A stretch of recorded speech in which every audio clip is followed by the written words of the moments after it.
Naharap ngayon sa patong-patong na kaso ang dalawang pulis ng Highway Patrol Group dahil sa pagpatay di umano sa isang rider na nasangkot sa isang aksidente. Batay sa investigasyon ng Public Attorney's Office, binaril ng 7 beses at ninakawan pa ng pera ang biktima. Ang detalye sa ulat ni Ria Fernandez.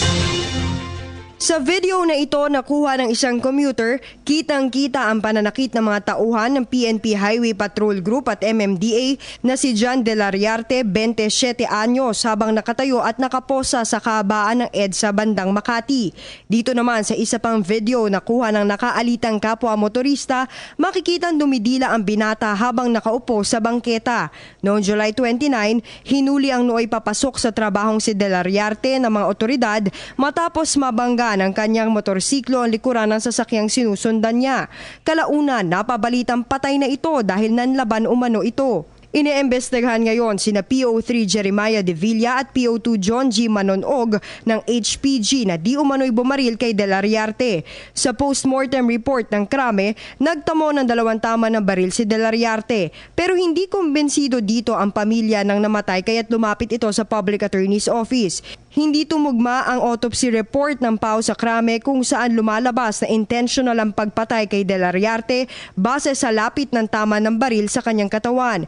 Ayon kay Dr. Erwin Erfe ng PAO Forensic Laboratory, nagtamo ng 7 gunshot wounds si Delariarte mula sa 5 bala ng baril. May mga galos din siya sa kanyang katawan. Yung isa po ay contact gunshot wound. Ibig sabihin nakadikit yung baril sa dibdib niya. Noong binaril siya dito sa dibdib. No? Yung isa naman po ay, ang trajectory po nito ay paitaas. Yung tama po niya dito sa lower back, sa right side. Ang trajectory po ay pababa. At ito po ay near contact gunshot wound. Ibig sabihin nun, malapit na malapit, halos dumikit na. Yung dito po sa this part, sa pelvic area, at saka dito po, na tama niya. Dalawa po ang tama niya dito eh.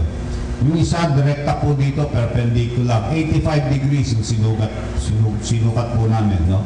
Yung isa po dito ay compound or complex gunshot wound. Ang ibig sabihin ay merong graze wound at saka po pumasok. So gumasgas muna siya sa hita bago pumasok. Maliban dito, napag-alaman din ng PAO na nawala ang mahigit 30,000 pisong dalang pera ni Delariarte. Naharap sa patong-patong na kaso ngayon sa DOJ ang 2 pulis. Kabilang dito ang paglabag sa Anti-Torture Act, murder at robbery. Inirerekomenda rin ng PAO na sampahan ng mga ito ng kasong administratibo sa NAPOLCOM. Muli namang iginiit ng pamilya ng namatay na hindi ito sangkot sa ilegal na droga. Tunay nga po na walang lihim na hindi mabubunyag. Kahit anong kasinungalingan na pinagtakpan niyo yung pagkamatay ng kapatid ko, nahanap pa rin namin yung katotohanan. Para sa PTV News, Ria Fernandez. Hi, ako si Ria Fernandez. Mag-subscribe na sa PTV YouTube channel. I-click lang ang subscribe button.